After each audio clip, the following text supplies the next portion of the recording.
The 16th of March 1968. A humid morning settled over the quiet farming hamlets of Son Mir, in Quang Nhi Province, Vietnam. Farmers were already awake. Women cooked rice over small fires. Children chased each other between huts. Old men tended to water buffalo in muddy paddies. War had passed through this region before helicopters overhead, distant gunfire, rumors of soldiers moving through the countryside. But that morning felt different, because before sunrise, a unit of the United States Army lifted off in helicopters with a mission. Their destination, a village American commanders believed was a stronghold of Viet Cong fighters. Their orders, search and destroy. At approximately 7:30 a.m., helicopters thundered overhead, shattering the village's calm. American troops poured out, weapons ready. The soldiers expected resistance, gunfire, booby traps, ambushes. Instead, they found civilians, unarmed, confused, terrified. Villagers emerged from huts with hands raised. Some bowed, others clutched children. A few tried to run in panic. What happened next would become one of the darkest war crimes in modern history.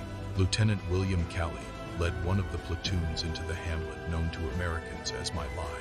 Within minutes, shooting began.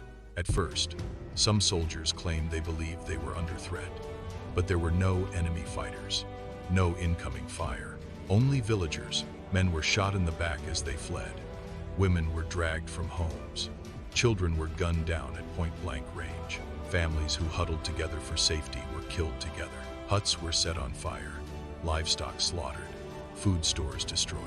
The village was being erased. One of the most horrifying scenes unfolded near an irrigation ditch on the edge of the hamlet. Dozens of villagers, mostly women, children, and elderly men, were forced into it. Witnesses later described crying, praying, and screams for mercy. Then automatic gunfire erupted. Bodies collapsed into the muddy water. Those still alive were shot again. By the end of the morning, hundreds were dead. Not soldiers, not fighters, civilians. But amid the violence, one American crew saw what was happening and refused to stay silent. A helicopter pilot named Hugh Thompson spotted wounded villagers lying among bodies. When he saw American soldiers approaching them with weapons drawn, he landed his helicopter between the troops and the civilians. His crew aimed their guns not at the villagers, but at their fellow Americans.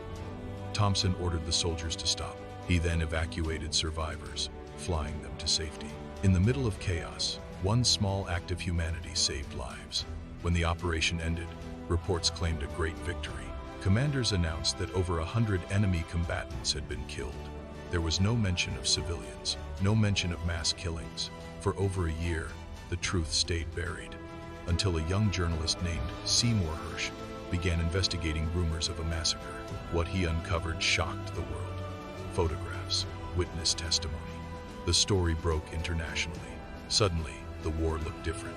Not just distant battles in jungles, but crimes against innocent people. Public outrage exploded. Investigations followed. Several officers were charged, but in the end, only Lieutenant Calley was convicted. He was found guilty of murdering civilians. Yet his punishment house arrest sparked further controversy. Many Americans defended him. Others saw it as proof that justice had failed. For the survivors in the village, no sentence could undo what had been done. Entire families were gone. Generations erased in a single morning. Today, a memorial stands where the village once lived. Names are engraved in stone. Victims who never carried weapons, never fought in the war, never had a chance. The ground itself still tells the story. Visitors walk quietly.